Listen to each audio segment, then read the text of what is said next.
Vamos al estudio y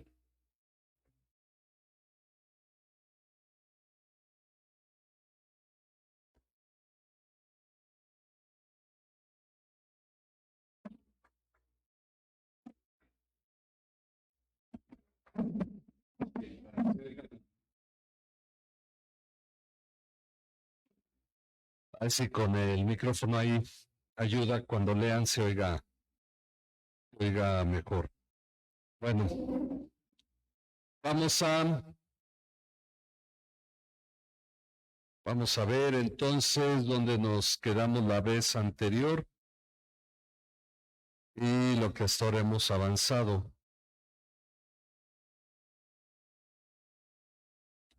Estamos en la lección 15 ahora.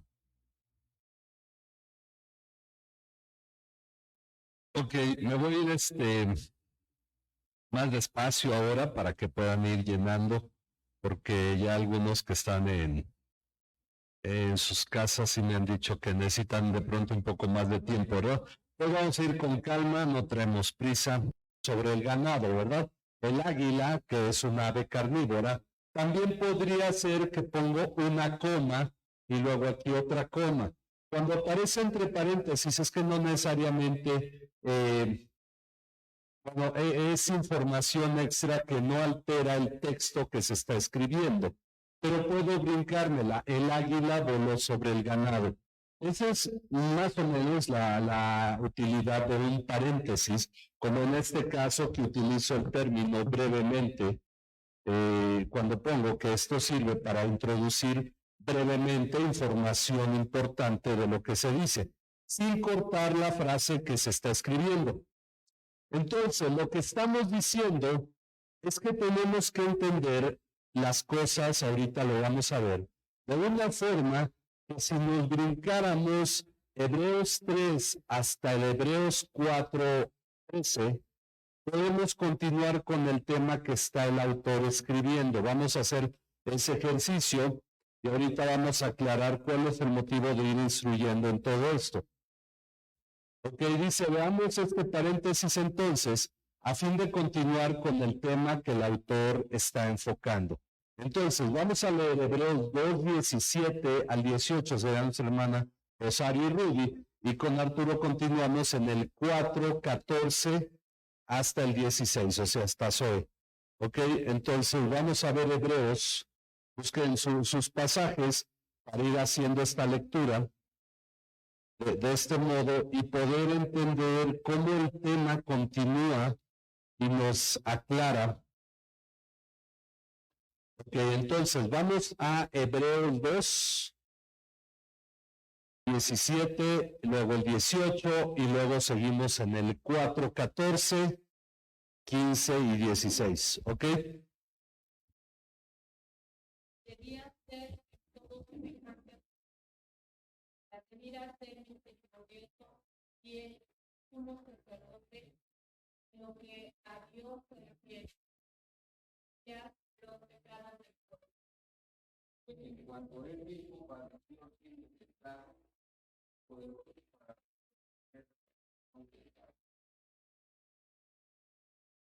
por tanto, teniendo un gran sacerdote, por cielo, Jesús, el Hijo de Dios, digamos, Dios.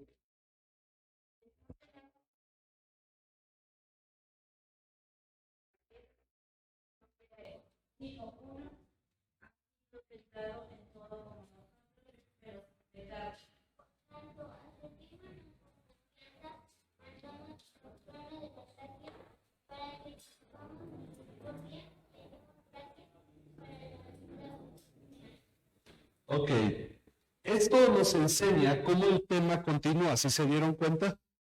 Pero tenemos que entender la importancia, porque son bastantes versículos que nos brincamos, tenemos que entender la importancia de que hayan sido colocados ahí. El asunto es no perder el hilo de lo que el escritor va llevando y luego continúa, tenemos este paréntesis. Así es que vamos a llenar esta parte que acabamos de leer. Dice en los versículos 2:17 al 18, el autor nos dice acerca de Jesús. Por tanto, tenía que ser hecho semejante. Ok, semejante. Semejante a sus hermanos, ¿verdad? Y ese es el punto del que está partiendo, porque en el capítulo 2 nos habló de Jesús que lleva mucho, que no se avergüenza de llamarnos hermanos, el Padre que lleva muchos hijos a la gloria, y nos coloca en este tema de ser hecho semejante a sus hermanos en todo, semejante en todo. Y eso significa que tomó la naturaleza humana de manera total. Vivió como un ser humano 100%, entonces fue hecho semejante a nosotros en todo, a fin de que llegara a ser un sumo sacerdote, ok, misericordioso, misericordioso. Es decir, un sumo sacerdote que sí puede tener misericordia, porque muchos tienen la idea de que Dios nos ve desde los cielos y piensa, bueno, pues sí, pobres criaturas, hagamos algo, pero la realidad es que lo que nos está poniendo es el cuadro en el que Jesús vivió lo que nosotros vivimos, y en realidad no es solamente porque tenga compasión, sino porque Él sabe lo que nosotros sentimos. Por eso dice que para ser sumo sacerdote misericordioso y fiel en las cosas que a Dios atañen, para hacer propiciación por los pecados, por los pecados,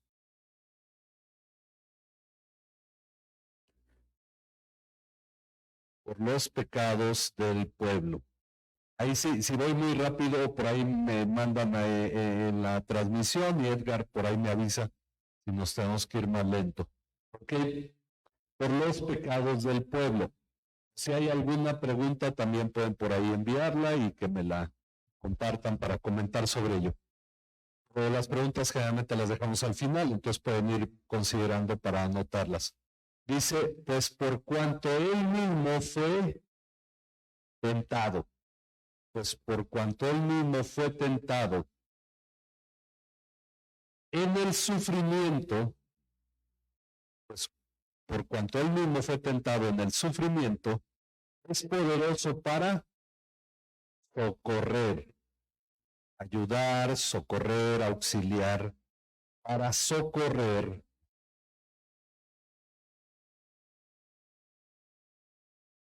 socorrer a los que son tentados. Y esto es lo que hablábamos. Él se identifica con nosotros en lo que nosotros experimentamos, por eso Él se identifica a través de la tentación en el sufrimiento. Bueno, como consecuencia de estos versículos, de estos dos versículos, de esta afirmación, tenemos un importante llamado en los versículos 4, 14 al 16. Dice, teniendo pues un gran sumo sacerdote, ya nos especificó que ese es Jesús, teniendo pues un gran sumo sacerdote, un gran sumo sacerdote que trascendió los cielos. Esto a diferencia de los sacerdotes en Israel que no trascendían los cielos, eran humanos. Jesús se hizo humano para ser fiel sumo sacerdote, pero él trascendió los cielos porque él murió, resucitó y está sentado a la diestra del Padre. ¿Ok? Entonces entiende cómo es que trascendió los cielos. Jesús nos aclara, Jesús, el Hijo de Dios, retengamos nuestra fe. Retengamos nuestra fe.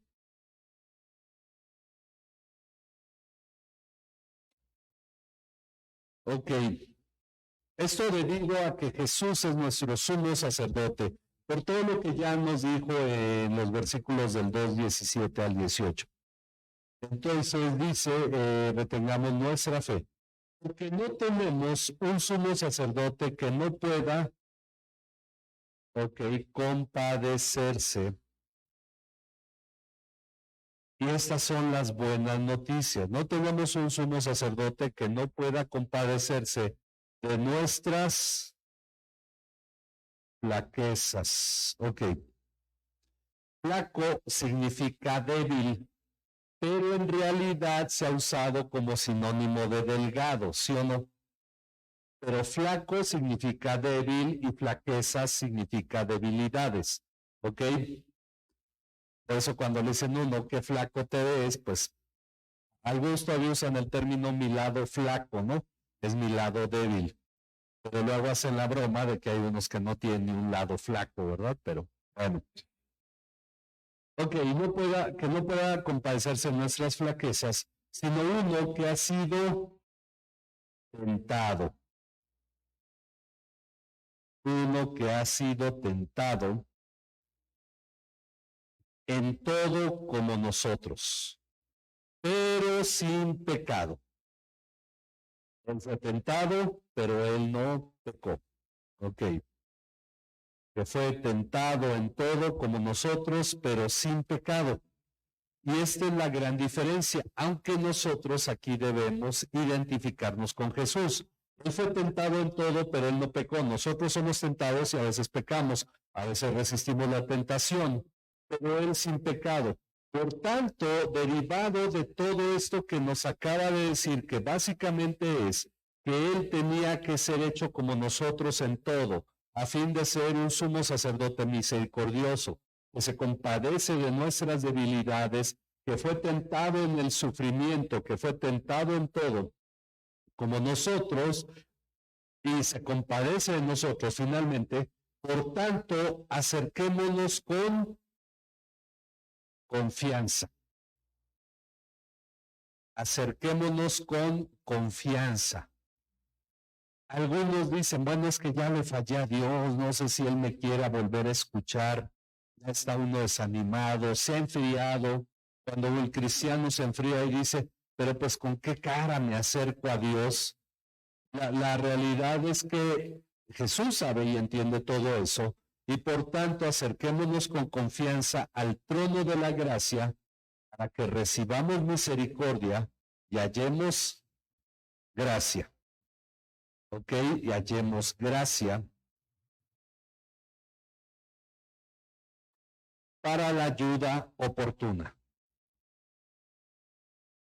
Ok, ese es el llamado, esa es la orden, es la instrucción, la indicación, como podemos ver en todo esto, que nos hace, a la que nos ha estado llevando todo lo que hemos visto de Jesús hasta ahora.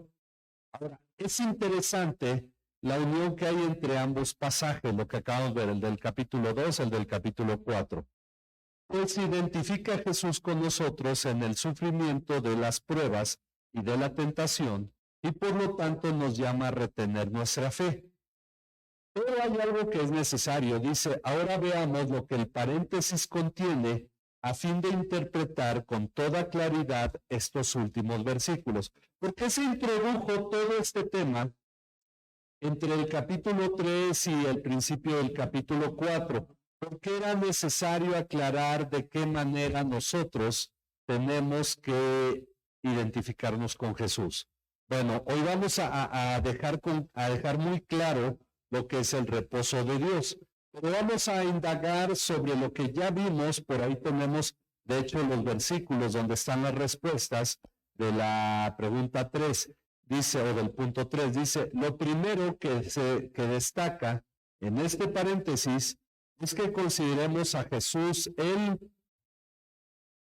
eso sería Hebreos 3, apóstol y sumo sacerdote. Ok. Hay que considerarlo. Empieza el paréntesis hablándonos de eso. Por tanto, hermanos santos y participantes del llamamiento celestial, todo lo que ya estudiamos, consideren a Jesús el apóstol y sumo sacerdote de nuestra fe.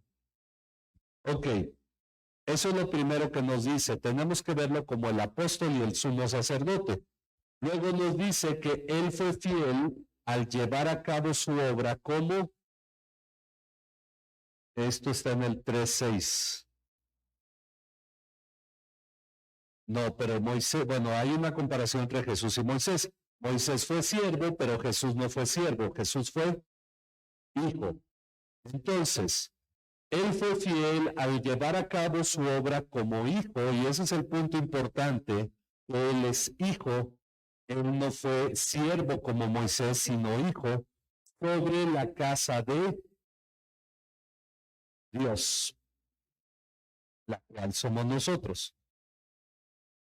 Por eso nos dijo en el capítulo 2 que Él no se avergüenza de llamarnos hermanos, que el Padre ha querido llevar muchos hijos a la gloria, y a fin de que eso ocurriera, el Hijo no se hizo propiciación por nosotros. Entonces nos está recordando esas partes, está aclarando lo que nos dice el capítulo 2. Sí, vamos bien hasta aquí, viendo todo este sentido. Espero que sí quede claro el sentido del paréntesis.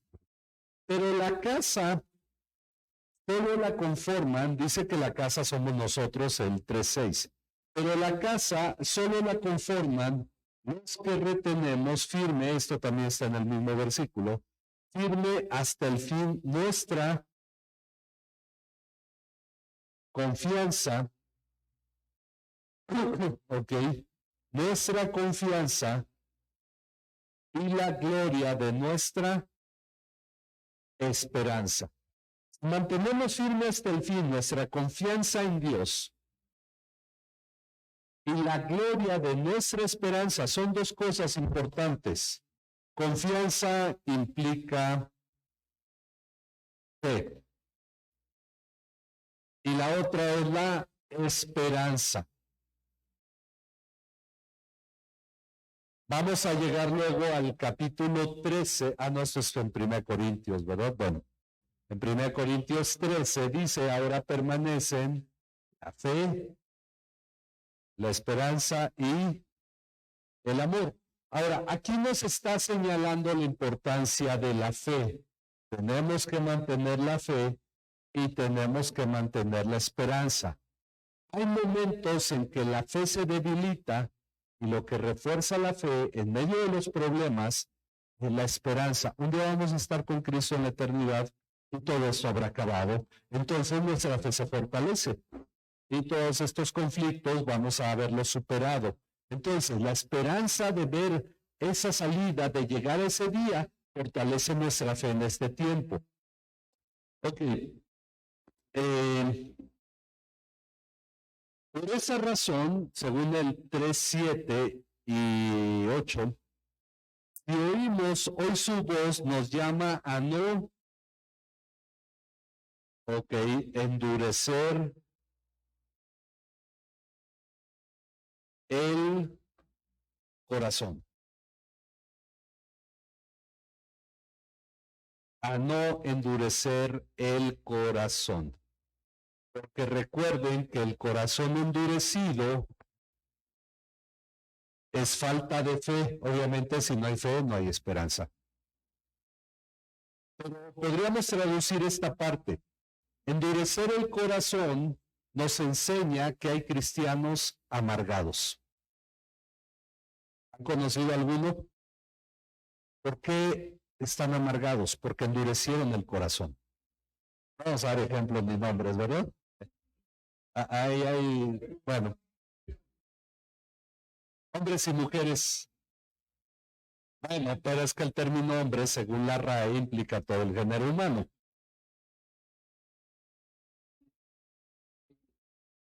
Exacto. Ok, entonces, de hecho, la manifestación más clara del corazón endurecido en un cristiano es la amargura. Ok, en algún momento vamos a ampliar esto más adelante de acuerdo a los temas. Pero dice entonces que nos llama a no endurecer el corazón. De otra manera, si endurecemos el corazón, no podemos, según los versículos 4:1 y 4:11, entrar en él, que es el tema principal que hemos visto, en el reposo de Dios. Si endurecemos el corazón, no podemos entrar en el reposo de Dios. Y dijimos, si fuera la salvación, no diría el texto, esfuércense por entrar en el reposo, porque primera, ya está hablándole a cristianos que ya tienen salvación. Segunda, porque no nos podemos esforzar por ser salvos, porque es por gracia. Pero por eso hablamos de que hay cristianos que sí son cristianos, pero están amargados porque no se han esforzado por entrar en el reposo de Dios. Es un descuido que lleva al corazón endurecido. ¿Ok? Bueno, el punto es entender qué es el reposo de Dios, a lo que vamos ahorita. Dice, ok, de otra manera, si endurecemos el corazón, no podremos entrar en el reposo de Dios. Ahora bien, hemos hablado sobre la importancia de aclarar lo que es el reposo de Dios, y esto no puede provenir de nuestras buenas ideas. No puede decir, bueno, yo pienso que el reposo de Dios es esto, es aquello. No puede venir de ahí, porque ese es el problema de las falsas doctrinas. Cuando es, pues yo lo entiendo que no, tenemos que ir a los versículos que estamos leyendo y específicamente a los que estamos leyendo porque es lo que nos busca aclarar. Entonces dicen, sino que debemos entenderlo del texto mismo que estamos estudiando y precisamente de eso es de lo que nos hablan los versículos 2:17 al 18 y 4:14 al 16, los que leímos al principio. Ok, dice Jesús siendo Dios, esto lo aclaro yo, entre paréntesis, aprovechando el tema de los paréntesis, fue hecho, de acuerdo a lo que ya vimos en el 2:17, fue hecho semejante a nosotros. Ahí empieza el tema del reposo de Dios. No puede ser ajeno a lo que estaba hablando previamente. No puede estar hablando de un tema, luego se brinca otro trascendente y luego vuelve al tema anterior. Eso sería una locura. Sería romper con la idea que se está enseñando. El reposo de Dios empieza en el hecho de que Jesús fue hecho semejante a nosotros en todo para llegar a ser un sumo sacerdote, como dice el versículo, misericordioso.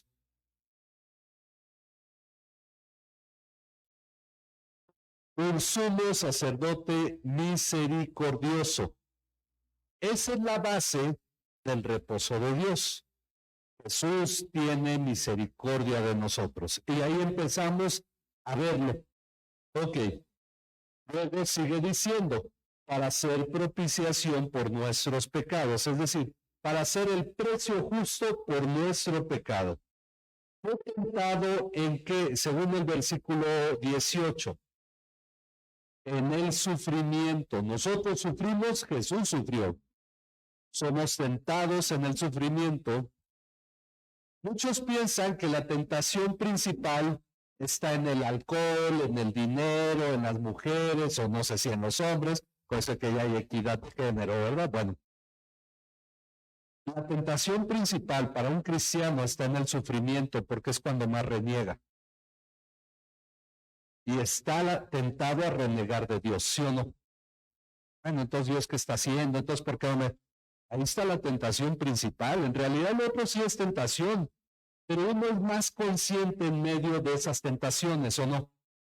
Que ve alcohol y dice, no, pues yo sé que está mal, pero cuando está en medio del sufrimiento, la tentación es mucho más fuerte a renegar y hablar en contra de Dios. En la necesidad, en la enfermedad, en situaciones de ese tipo, somos tentados a renegar y hablar en contra de Dios. Por eso Jesús fue tentado en el sufrimiento y es, ahí se fue la palabra semejante, pero bueno, no me acuerdo ahorita qué término debía ir ahí, pero dice, para socorrernos al ser tentados.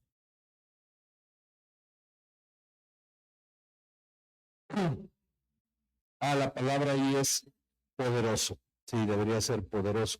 La voy a marcar porque luego ya ni me acuerdo cuál tendría que. Es poderoso para socorrernos al ser tentados. Si quieren ahí tacharle y ponerle poderoso al ser tentados. Esto es la base del reposo de Dios. Si nosotros nos equivocamos, Jesús Es misericordioso y es poderoso para socorrernos. Es la base del reposo de Dios. Si yo estoy batallando, yo tengo que tener claro mi esperanza y mi confianza de que voy a ser socorrido por Dios. Y eso es el reposo de Dios. Ok, pero no es todo. Si eso no fuese suficiente consuelo y nos trajera reposo, es decir, yo puedo descansar ya en lo que me dice el 2, 17 y 18. Pero si no es suficiente, vamos al 4, 15 al 16. Jesús, siendo nuestro sumo sacerdote, puede compadecerse de nuestras flaquezas, debilidades, pero si les gusta un español acá más elegante, flaquezas.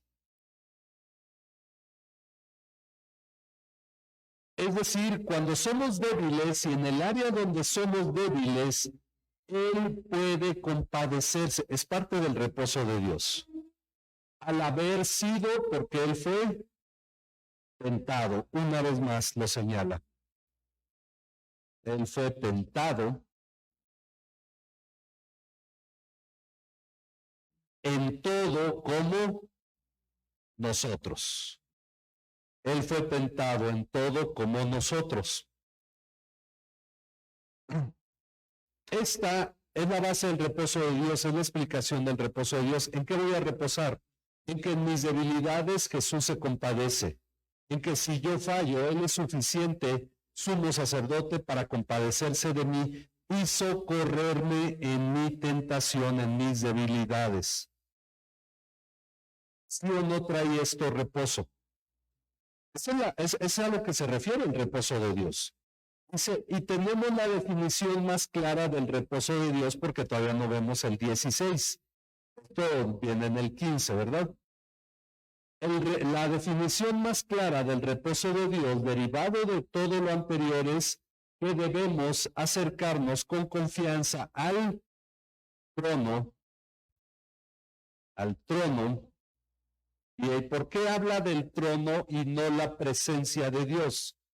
Porque el trono representa todo el dominio, todo el poder y la autoridad de Dios. Entonces nosotros nos acercamos a Dios en toda su autoridad. ¿Cuál es el miedo del cristiano cuando cae en tentación? Que Dios lo va a castigar, que Dios lo va a desechar.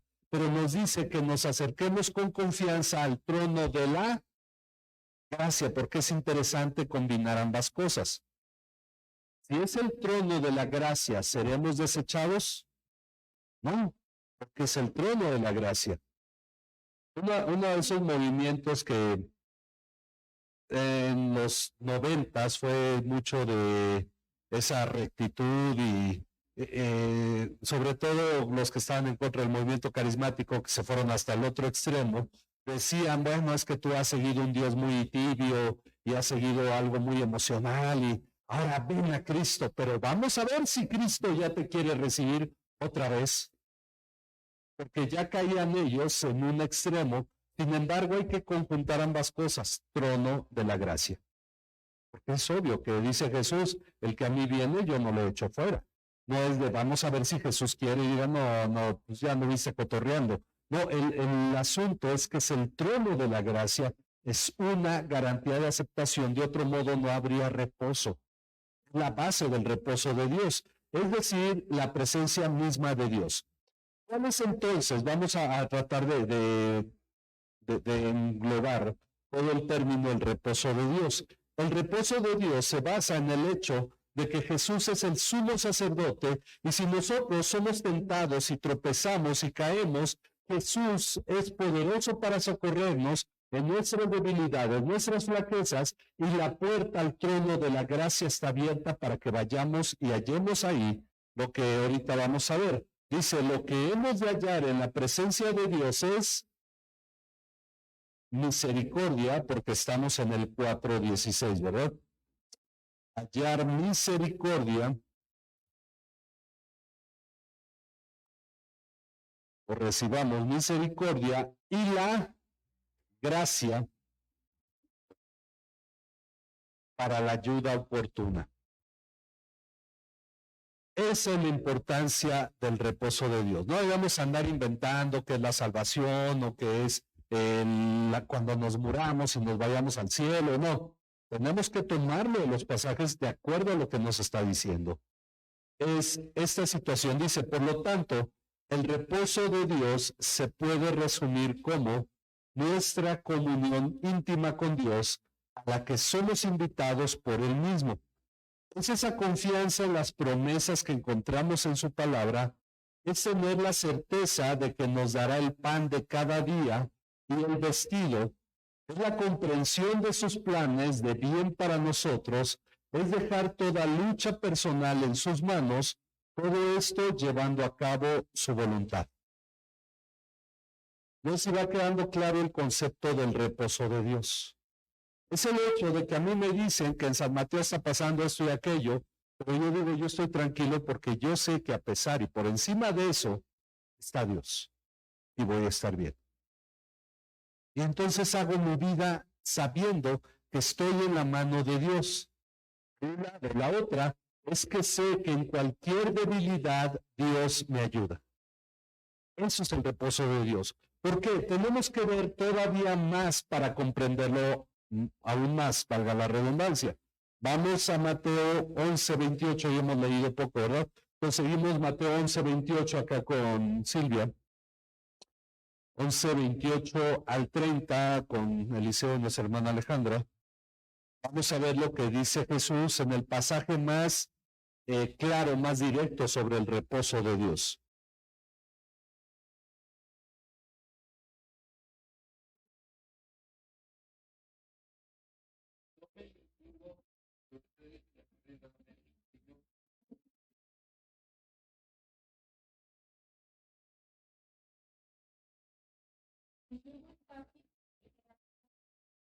Ok, entonces vamos a llenar ahí.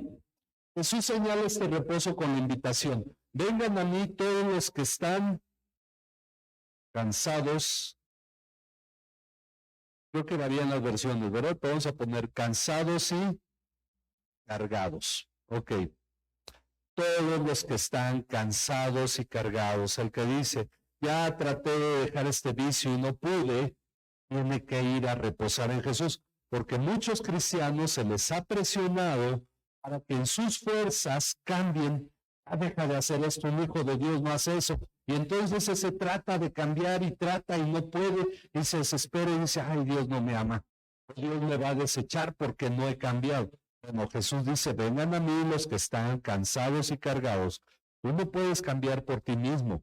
Lo que te va a transformar es tu comunión con Dios. El cristiano no debe tratar de cambiar por sí mismo para agradar a Dios, sino debe tener comunión con Dios para ser transformado, y por eso hemos dicho que la transformación también es por gracia.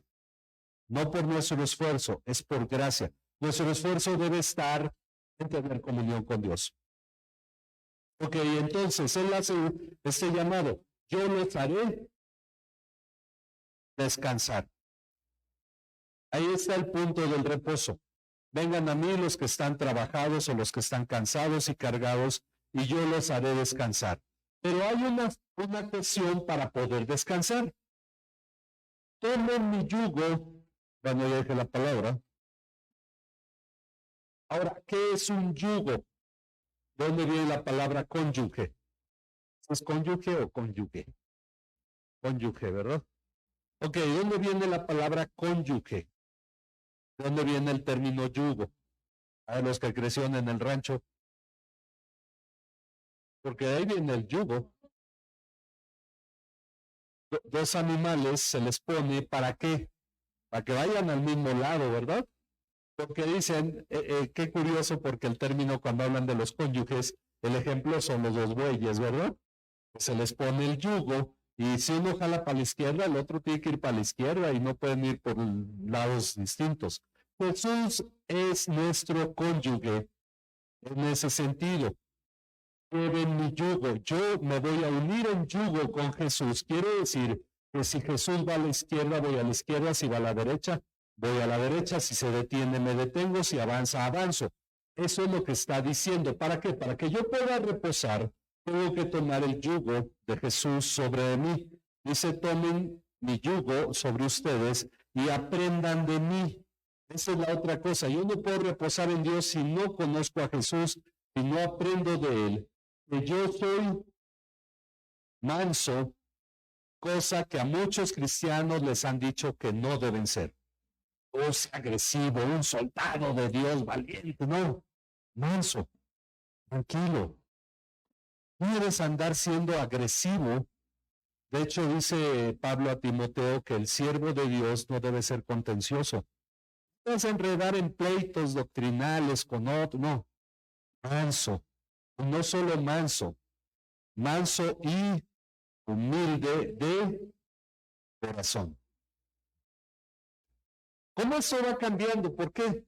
Porque si tú quieres reposar en Dios, en realidad este es el punto en el que yo considero que, sé que esto proviene de Calvino, pero yo lo pienso mucho, de que si alguien ofende a Dios, yo no me voy a poner en pleito por eso. Yo sé que esa persona está en pecado, tengo que interceder por esa persona y a lo mejor hacerle ver su error, pero no me voy a meter en pleito. Tenemos que ser mansos y humildes de corazón. Eso no se trata de ganar. Tuve una tía llamada Guillermina, ahí se me fue el apellido, Morales, y ella decía, es mejor perder una discusión y ganar un alma que ganar una discusión y perder un alma. Ser manso y humilde de corazón. Y entonces, ¿qué va a pasar si yo cumplo esto? Llevo el yugo de Jesús, aprendo de Él, y Él es manso y humilde de corazón, y entonces, ¿qué voy a hallar? Descanso. Dice, hallarán descanso para sus almas. Porque en realidad el reposo de Dios no es un reposo físico. Y luego él aclara, porque mi yugo es fácil. Ok, entonces llevo el yugo de Jesús. El yugo de Jesús es fácil. Si algo ha hecho ver el yugo de Jesús difícil, ha sido los hombres. Tienes que ayunar 7 días esta semana. Tienes que orar 3 horas de rodillas. Ese yugo lo ponen los hombres, no Dios. Pero si yo aprendo de Jesús, que es manso y humilde, si yo profundizo en la palabra, voy a orar y voy a orar en tiempo correcto. Voy a poner en práctica la obra de Dios y me voy a dar cuenta que ser cristiano es más fácil que ser no cristiano.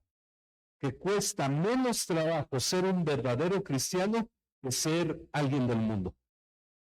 Pero la realidad es que tenemos por ahí esa falsa imagen de que un cristiano se la pasa haciendo buenas obras en la calle, le va dando a todo mundo, ayuda a la gente a cruzar la calle, y cuando fallamos en hacer eso, pues pensamos, bueno, pero ya no soy un buen cristiano.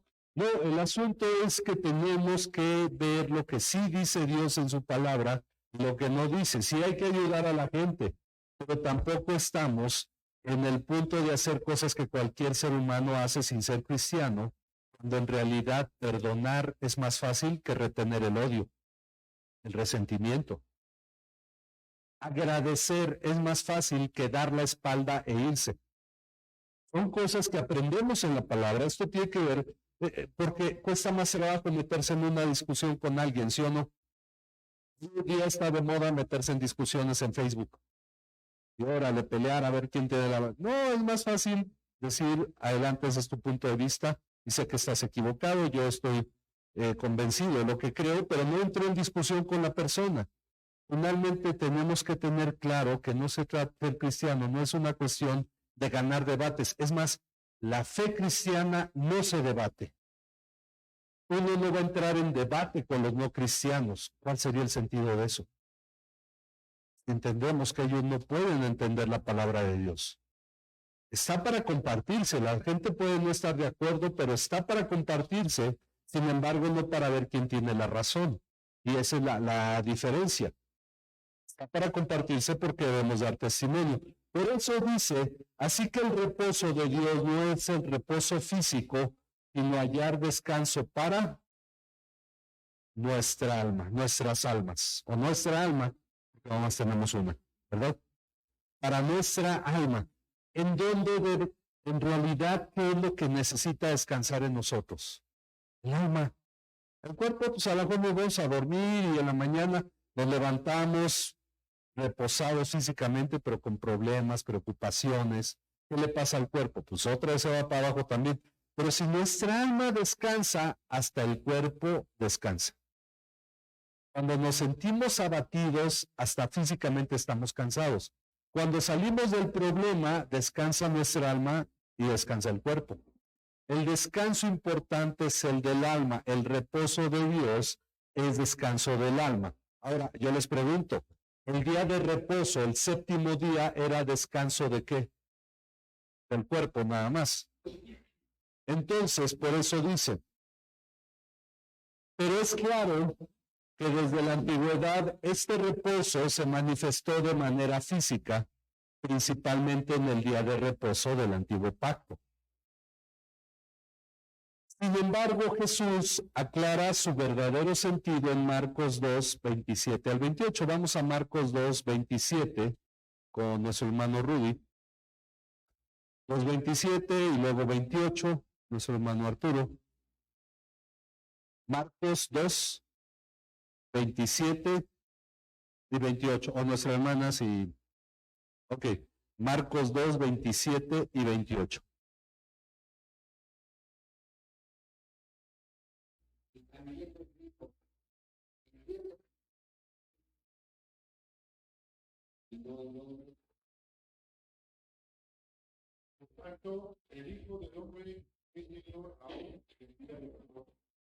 Ok, vamos a llenar ahí. Jesús diciendo a los fariseos, el día de reposo se hizo para el hombre.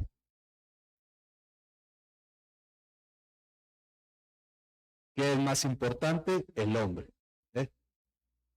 Sí, vamos en la número 14. El día de reposo se hizo para el hombre. Y no el hombre para el día de reposo. En otras palabras, ¿qué es más importante? ¿El hombre o el día de reposo?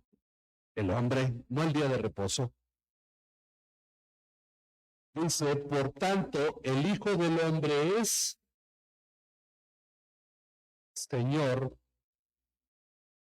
¿Sí? ¿Sí está ahí la pregunta, hermano? ¿Arturo? Sí, sí, ok. Por tanto, el Hijo del Hombre es Señor aún del día de reposo. El Hijo del Hombre es Señor aún del día de reposo. Él está por encima del día de reposo.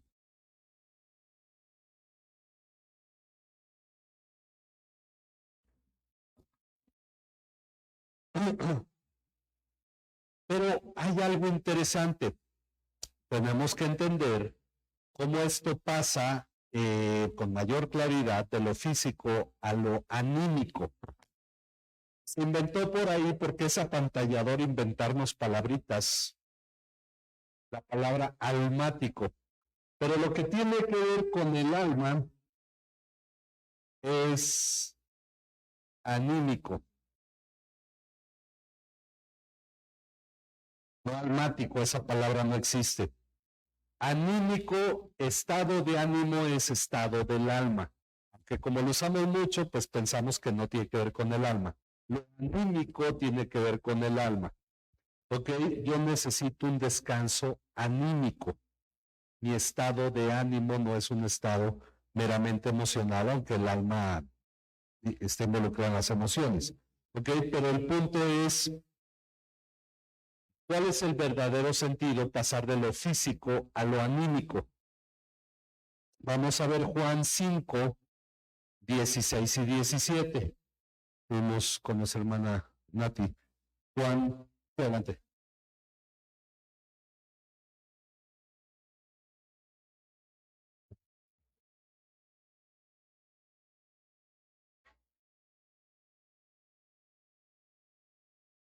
Ok, entonces encontramos algo muy interesante. Los judíos perseguían a Jesús porque hacía milagros en el día de reposo. Así es que Jesús les respondió, ya me brinqué alguno, no. Jesús les respondió, hasta ahora mi Padre trabaja. hasta ahora mi padre trabaja y yo también trabajo. Pero si se acuerdan, vamos a Hebreos 4, versículos 3 y 4. Seguimos Hebreos 4, 3 y 4 con Silvia y Eliseo.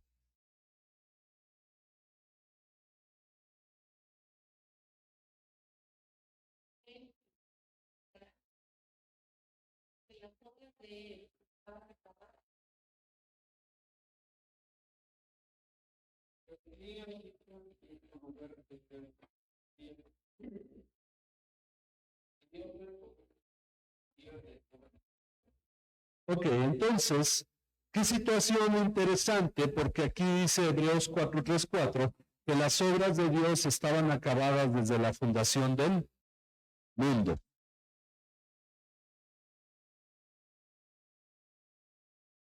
Que Él reposó de todas sus obras. Pues sus obras estaban acabadas desde la fundación del mundo. Él reposó de todas sus obras. ¿Cómo debemos entender todo esto? Jesús dice, mi Padre trabaja y yo también trabajo, pero nos dice antes que Dios reposó en el séptimo día, que sus obras fueron terminadas.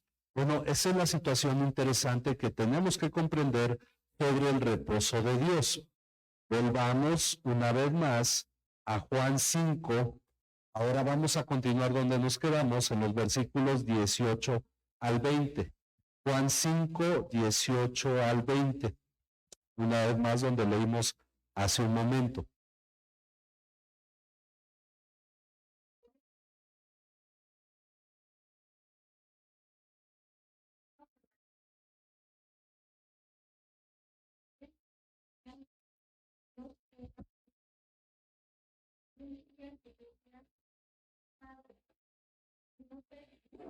Ok, contestemos este antes de seguir con el siguiente versículo.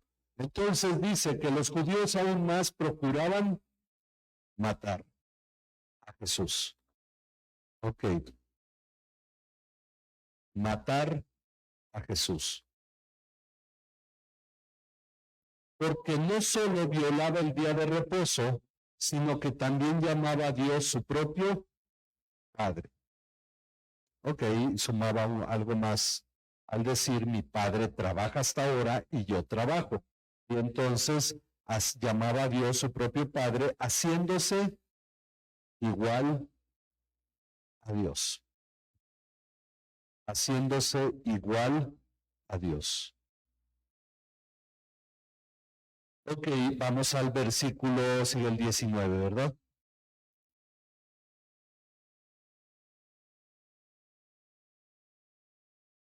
A ver. O a ver si lo tiene Arturo. Es Juan 5, 19.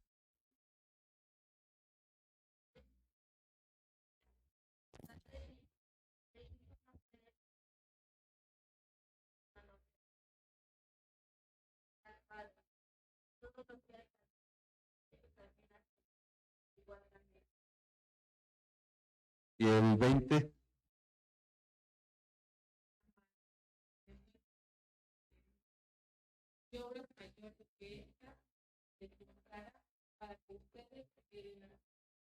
Ok, vamos a llenar aquí, ahorita lo explicamos. Por eso Jesús les decía, en verdad les digo que el Hijo no puede hacer nada por su cuenta. Empezamos entendiendo parte del reposo de Dios, que Dios trabaja, pero reposó de sus obras, y el Hijo hace, no puede hacer nada por su cuenta. Deberíamos entender esto nosotros como hijos de Dios, sino lo que ve hacer al Padre, sino lo que ve hacer al Padre. Porque todo lo que hace el Padre, eso también hace el Hijo de igual manera. Porque todo lo que hace el Padre, eso también hace el Hijo de igual manera. Pues el Padre, ¿qué pasa con el Padre y el Hijo? El Padre ama ama al Hijo. Pues el Padre ama al Hijo, a nosotros como hijos nos ama, y le muestra todo lo que él mismo hace. Ok, le muestra todo lo que el Padre hace, se lo muestra al Hijo. Y obras mayores que estas, el milagro que él acababa de hacer, de sanar a un paralítico, obras mayores que estas, le mostrará para que ustedes se queden asombrados. Obras mayores que estas le mostrará para que ustedes se queden asombrados. Ok, ¿vamos bien hasta aquí? Bueno, entonces debemos entender el reposo en este sentido. Lo que Jesús nos enseña aquí es que el reposo de Dios no es dejar de trabajar. Por eso no se puede limitar al día de reposo, al séptimo día. Como dice Simón Kistemaker, en su comentario al libro de Hebreos, el término reposo merece atención especial, en especial si pensamos en las palabras de Jesús cuando los judíos le persiguieron por curar a un inválido en el día de reposo. Mi Padre trabaja siempre y yo también trabajo. El reposo no significa inactividad para Dios, es más bien una cesación de la obra de la creación.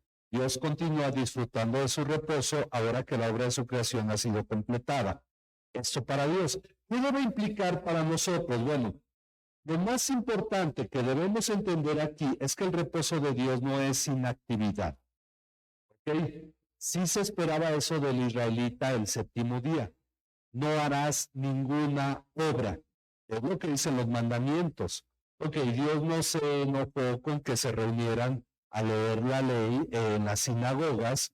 Permitió eso porque fue una comprensión de que inicialmente era quedarse en su casa, pero si lo usaban para glorificar a Dios, estaban aprendiendo a reposar en Dios.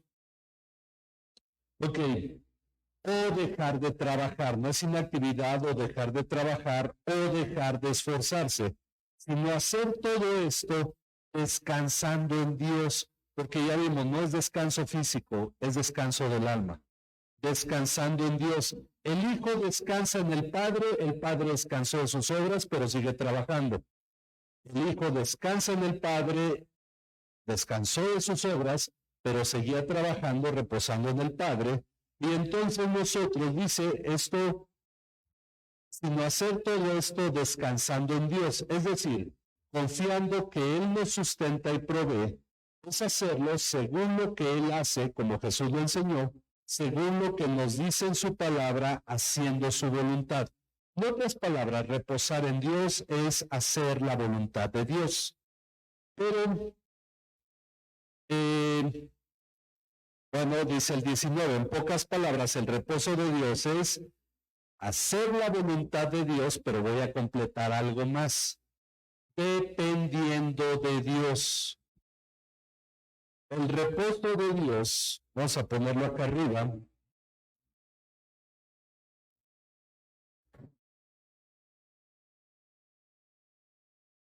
El reposo de Dios, es hacer la voluntad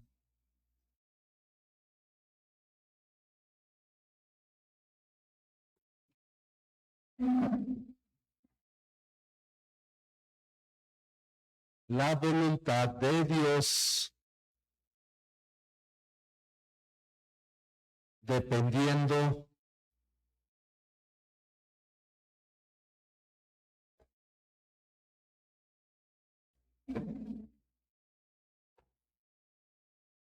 de Dios. Ahora esto es importante porque muchos evangelizan no dependiendo de Dios. Es hacer la voluntad de Dios según sus fuerzas. Tenemos que hacer la voluntad de Dios dependiendo de Dios. ¿Qué hacía el Hijo? La voluntad del Padre dependiendo del Padre. Es decir, yo confío en su promesa, Él me sostendrá, Él me librará. Voy a hacer su voluntad porque no voy a estar haciendo otras cosas. Ahora, ¿será la voluntad de Dios que vaya a trabajar? Sí. Pues no implica cosas netamente espirituales. implica, bueno, trabajar, implica dar testimonio, implica ir a descansar en la noche, porque es parte de la voluntad de Dios, porque ¿quién va a cuidar mi casa? Es Dios. Yo le pongo el candado, le pongo el seguro, etc., pero confío en Dios. Reposo en el cuidado de Dios, reposo en la provisión de Dios, reposo en la dirección de Dios. Dios me provee, Dios me protege, Dios me dirija para hacer su voluntad, no para vivir a mis anchas haciendo lo que yo quiera. Y bueno, ay, Dios nos ayudará, Dios, dame para ir a la disco. No, bueno, ya sabemos a la disco, ¿verdad? Pero es entender que voy a estar haciendo lo que Dios espera que yo haga y voy a estar haciéndolo dependiendo de Él. ¿Sí queda claro lo que es el reposo de Dios? Por eso me dice que yo entre con toda confianza al trono de la gracia, que yo soy perdonado, que yo soy socorrido en medio de las tribulaciones, de las necesidades, porque la palabra de Dios es viva y eficaz y tiene que ver, si se acuerdan, ese versículo está ahí inmerso, viva y eficaz y más cortante que toda espada de 2 filos, discierne los pensamientos y las intenciones del corazón. Y no hay ninguna cosa que esté oculta a los ojos de aquel a quien debamos dar cuenta. Entonces, ¿qué tengo que hacer? Reposar en él. ¿Dan cuenta cómo el tema no es tan difícil y cómo la carta no es tan complicada? Es solo cuestión de poner atención a lo que nos está diciendo para no andar inventando tampoco cosas por otros lados, ¿verdad? Entonces, Jesús hacía la voluntad del Padre, pero ya había reposado de sus obras. Nosotros hacemos la voluntad de Dios reposando de nuestras obras, reposando en Dios básicamente. Y ya como leímos en Apocalipsis la semana pasada, cuando nos muramos, seremos dichosos porque hemos muerto en Cristo y reposamos de nuestras obras, pero el fruto sigue con nosotros. Pero aquí tenemos que vivir en el reposo de Dios, dependiendo de Dios, haciendo la voluntad de Dios. ¿Okay? ¿Alguna pregunta?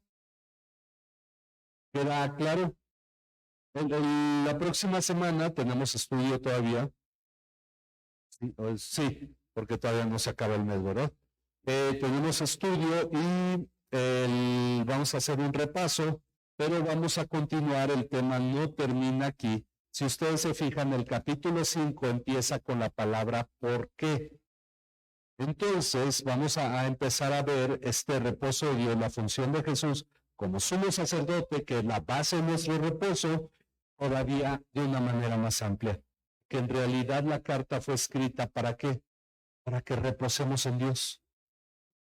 ¿Ok? Así es que vamos a tomar esto en cuenta sabiendo que Dios espera que nosotros descansemos en Él. Vamos a terminar en oración y gracias a Dios por todos los que nos ven por internet. Padre, gracias por tu bondad y cuidado para con nosotros, para nuestras vidas, y gracias, Señor, porque a través de lo que hemos estudiado en todas estas semanas, Señor, encontramos que lo que tú esperas es que nosotros descansemos en ti, que acudamos a ti, Señor, que nos aferremos a ti, que aprendamos a depender de ti haciendo tu voluntad, Señor. Padre, porque sabemos que tú nos transformarás y tú nos llevarás, Señor, a ser las personas, los creyentes que debemos llevar a ser. Gracias por tu obra en nosotros, Señor. Sigue proveyendo, sustentando. Nosotros tomamos, Señor, tus promesas como una realidad en la cual depositamos nuestra fe y nuestra esperanza de que tú cumplirás, Señor, lo que tú nos has dicho, Señor, y nosotros podemos descansar en ti. A ti sea la honra y la gloria en Cristo Jesús, nuestro Señor y Salvador. Amén. Amén. Que el Señor les bendiga y nos despedimos de todos los que nos ven por internet. Sigamos orando por todos nuestros hermanos delicados de salud y por todos los que nos han pedido alguna petición de oración. Sigamos apoyando en oración. Dios les bendiga a cada uno.